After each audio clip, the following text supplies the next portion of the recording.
नमस्कार दोस्तों, मेरा नाम है संजय मिश्रा और मैं बॉटनी पढ़ाता हूँ।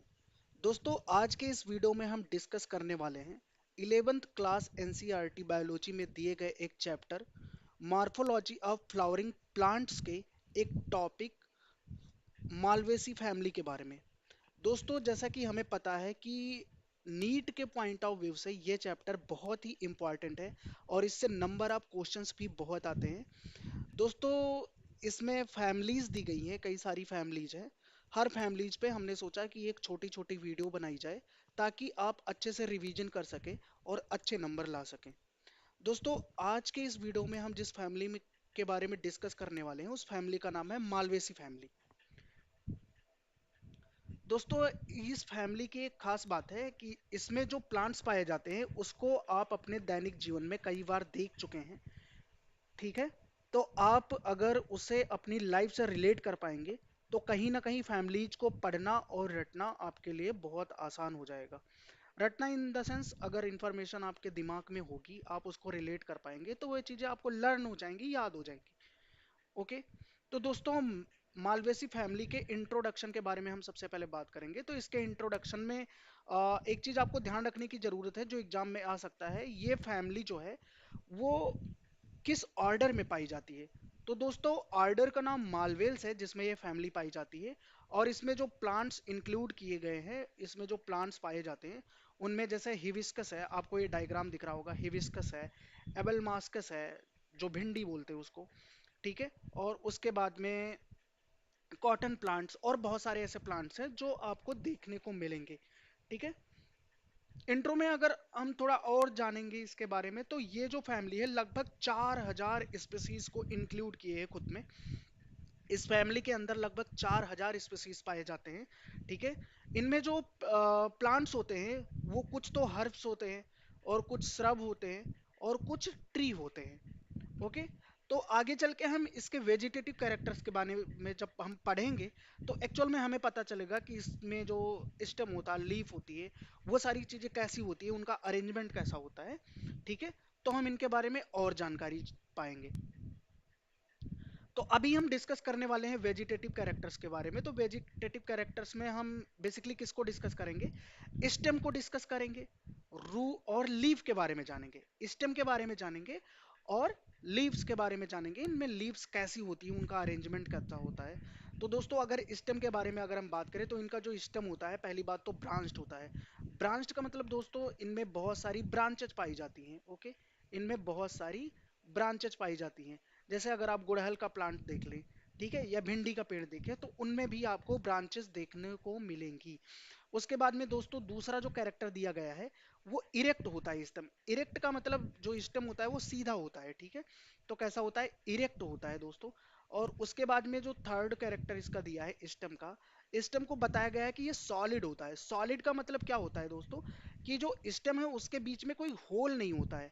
अगर आप देखिए कि कोई होल नहीं होता है, मतलब ये भरा हुआ होता है, इसके अंदर टिश्यूज भरे हुए होते हैं। ठीक है। तो जो हमारे स्टम्स की अगर बात करें तो ये कैसा होता है? सॉलिड स्टम होता है। उसके बाद में सिलेंड्रिकल होता है। कैसा होता है ये? सिलेंड्रिकल होता है। ओके। और हेयरी होता है। हेयरी का मतलब दोस्तों अगर देखें तो जो स्टेम है उस पे स्मॉल हेयर लाइक कुछ आउटग्रोथ देखने को मिलते हैं। ठीक है। तो इसलिए हम स्टेम को क्या बोलते हैं? हेयरी बोलते हैं। ओके। इसका जो स्टेम होता है वो कैसा होता है? हेयरी होता है। अगर आपको एक्सपीरियंस करना है तो आपके घर पे अगर भिंडी आती है या फिर कभी खाने के लिए आप खरीदें तो उस पे देख सकते हैं आपको कुछ हेयर लाइक आउटग्रोथ मिलेंगे, जिसके थ्रू आपको पता चल जाएगा कि इसका स्टेम जो होता है वो हेयरी होता है। या भिंडी के अगर प्लांट्स को आप खेत में देखने जाएंगे, अगर आपके यहाँ खेती होती हो, तो आप वहां पे भी देखेंगे कि इसमें हेयर्स पाए जाते हैं। और अगर वो हाथों पे लग जाए तो खुजली भी पैदा करते हैं। कुछ लोगों में एलर्जी ऐसी हो सकती है, मतलब स्पेसिफिक नहीं है, पर ऐसा होता है, मेरे साथ तो होता है। ठीक है। उसके बाद में दोस्तों अगर हम देखें तो इसके लीव्स के बारे में जब हम स्टडी करेंगे तो लीव्स में क्या क्या होता है और कैसे होती है। तो इनकी जो लीव्स होती है दोस्तों, पहली बात तो सिंपल होती है। सिंपल होने के साथ साथ अल्टरनेट भी हो सकती है। अल्टरनेट का मतलब इनका अरेंजमेंट कुछ इस तरह होगा, एक के बाद एक अलग अलग नोट पे।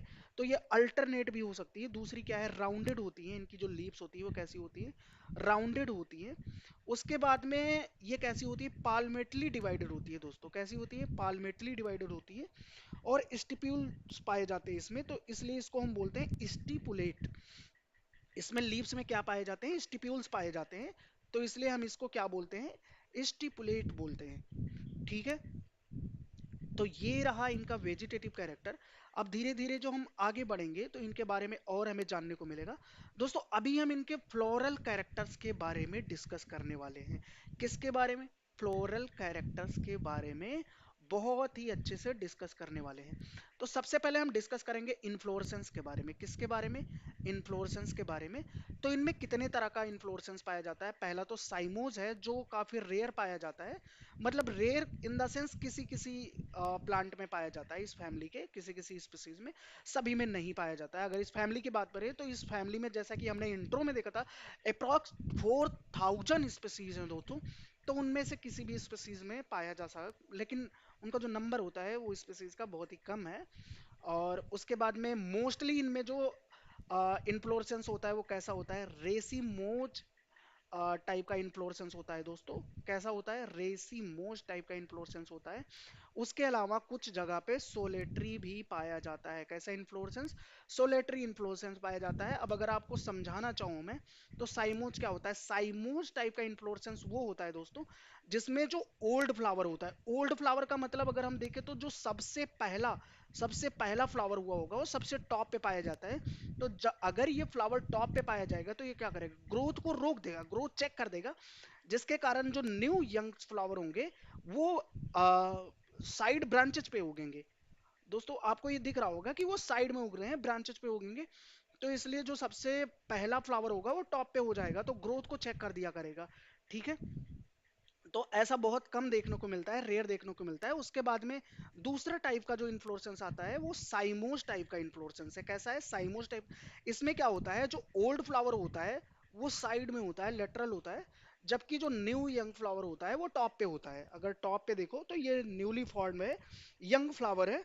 और नीचे के साइड में आपको क्या दिखेगा, ओल्ड फ्लावर देखने को मिलेगा। इन चीजों को देखने के लिए आप अपनी एनसीईआरटी को भी एक बार पलट सकते हैं, वहां पे भी ऐसे एग्जांपल्स आपको दिए गए हैं। और ये रहा डायग्राम आपका सोलेटरी फ्लावर का, जिसको आप देख सकते हैं कि फ्लावर कहाँ पे आके लगा है।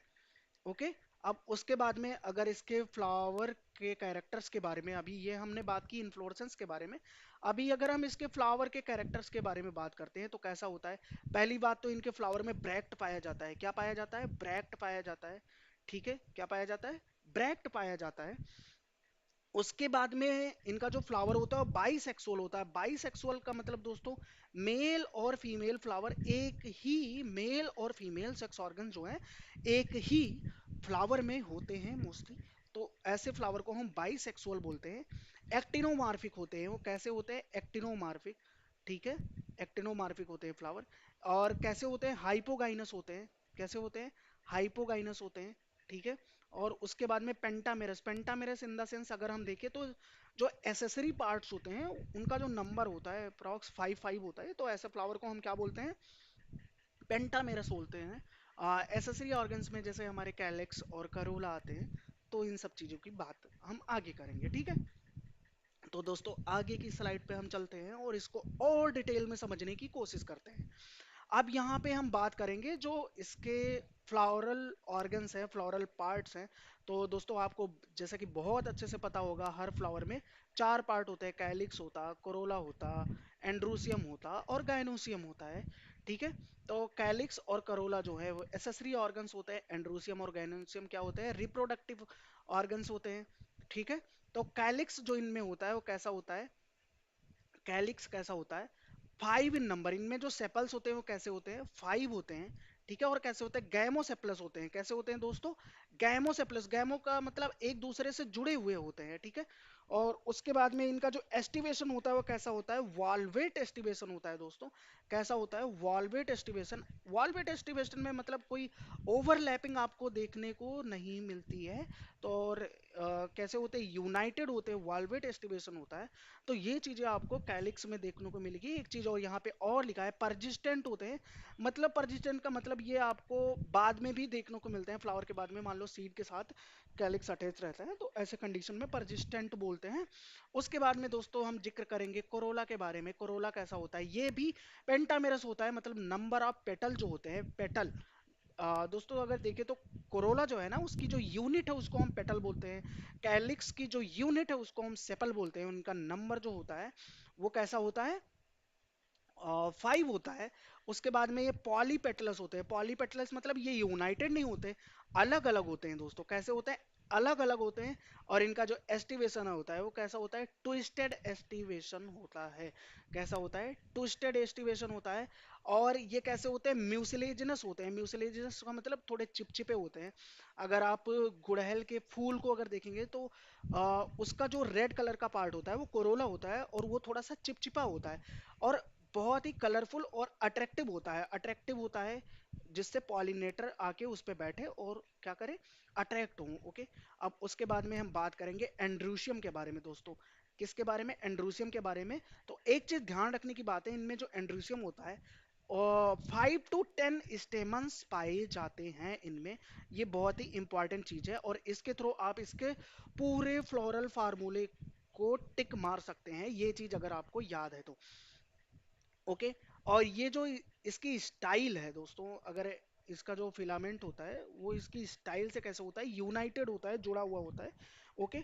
और इसकी जो कंडीशन होती है एंड्रोसियम की, वो कैसी होती है, मोनो एडल्फस कंडीशन होती है। कैसी होती है, मोनो एडल्फस कंडीशन होती है। ओके। और सेपरेट टर्मिनोलॉजी पे, एक एक टर्मिनोलॉजी पे मैं सेपरेट शॉर्ट वीडियो बनाऊंगा, ताकि ये चीज़ें आपको बहुत आसानी से समझ में आ जाएं। और बहुत ज़्यादा लेंदी मैं इस वीडियो को करना नहीं चाहूँगा। उसके बाद में हम डिस्कस करेंगे गाइनोसियम के बारे में दोस्तों। गाइनोसियम कैसा होता है, तो पेंटा और पॉलीकार्पलरी होती है। कैसी, गाइनोसियम कैसी होती है, पेंटा या पॉलीकार्पलरी। सिंकार्पस होती है। सिंकार्पस का मतलब क्या होता है, कार्पल्स अगर आपस में फ्यूज्ड हो तो उनको हम क्या बोलते हैं, सिंक कार्पस बोलते हैं। पर इनकी स्टिग्मा जो है दोस्तों, स्टिग्मा, ये वाला रीजन जो है वो क्या है, स्टिग्मा है इसका। ये क्या है, स्टाइल्स है, तो स्टाइल्स आपस में फ्यूज्ड होती हैं। देख लो आप, पूरी फ्यूज है, एक सिलेंडर टाइप का बना रखा है इसने। ओके। स्टिग्मा कैसा है, फ्री है। पेंटा और मल्टी कार्पलरी ओवरी होती है इनमें। ठीक है। फ्लावर जैसा कि पहले ही हमने डिस्कस कर लिया, हाइपोगाइनस होते हैं या फिर पेरीगाइनस हो सकते हैं किसी किसी प्लांट्स में। ओके। अब उसके बाद में हम फ्रूट्स की अगर बात करें तो फ्रूट्स जो होता है इनमें कैप्सूल टाइप का फ्रूट पाया जाता है। कैसा फ्रूट पाया जाता है, कैप्सूल टाइप का फ्रूट पाया जाता है। इसका जो एग्जांपल है कॉटन और लेडी फिंगर। लेडी फिंगर हम भिंडी को बोलते हैं। ओके। जिसको एबेलमास्कस स्कुलेंटम भी बोलते हैं। और कॉटन है जो हमारा, कॉटन का जो फ्रूट होता है वो कैसा होता है, कैप्सूल टाइप का होता है। सीड जो होती है नॉन इंडोस्पर्मिक सीड होती है। नॉन इंडोस्पर्मिक मतलब ड्राई सीड्स होती है। ठीक है। और उसके बाद में इसका अगर फ्लोरल फार्मूला देखें हम, तो जैसा अभी तक हमने डिस्कस किया है, स्टडी की है, इसमें ब्रैक्ट पाए जाते हैं। तो ऐसे फ्लावर को हम क्या बोलते हैं, ब्रैक्टिएट बोलते हैं। एक्टिनोमार्फिक कंडीशन है। बाइसेक्सुअल फ्लावर है, मतलब मेल और फीमेल सेक्स ऑर्गन एक ही फ्लावर में पाए जाते हैं। ठीक है। और उसके बाद में जो कैलिक्स है, क्या है, कैलिक्स है। कैलिक्स का जो नंबर होता है वो 5 होता है। और ये गैमोसेप्लस होते हैं, मतलब यूनाइटेड होते हैं। उसके बाद में जो कोरोला है उसका नंबर क्या होता है, 5 होता है। और जो एंड्रूसियम है वो करोला से अटैच होता है, तो इस कंडीशन को क्या बोलते हैं, इपीपेटलस बोलते हैं। ठीक है। एंड्रूसियम का जो नंबर है वो इन्फिनिट है इसमें। पर मेनली हमें क्या याद रखना है, जैसा कि हमने पहले देखा था, 5 to 10। ठीक है। और उसके बाद में जो गाइनोसियम है, कैसी होती है, सिंग कार्पस, पेंटाकार्पलरी। और कैसी होती है, हाइपोगाइनस फ्लावर होता है। कैसा होता है, हाइपोगाइनस फ्लावर होता है। ठीक है। हाइपोगाइनस फ्लावर होता है। और पेरीगाइनस भी हो सकता है, जैसा कि एग्जाम्पल में दिया है, हाइपोगाइनस और पेरीगाइनस। ठीक है। तो ये चीजें हमें ध्यान रखने की जरूरत है। ओके। तो ये आज तक का डिस्कशन रहा इस टॉपिक में और इस वीडियो में। तो आई होप कि ये वीडियो आपको इन्फॉर्मेटिव लगी होगी। ओके, आगे के वीडियो में हम एक नई फैमिली लेके आएंगे। ठीक है, तो तब तक के लिए आप हमारे साथ बने रहिए। आप इस वीडियो को लाइक कर सकते हैं, हमारे चैनल को सब्सक्राइब कर सकते हैं। ओके, और आप चाहें तो अपने दोस्तों के साथ शेयर भी कर सकते हैं। ठीक है, तो आपको हमारे साथ बने रहने के लिए बहुत बहुत धन्यवाद आपका। अगली वीडियो में हम फिर से मिलेंगे एक नए वीडियो के साथ, नए टॉपिक के साथ, नई फैमिली के साथ। धन्यवाद।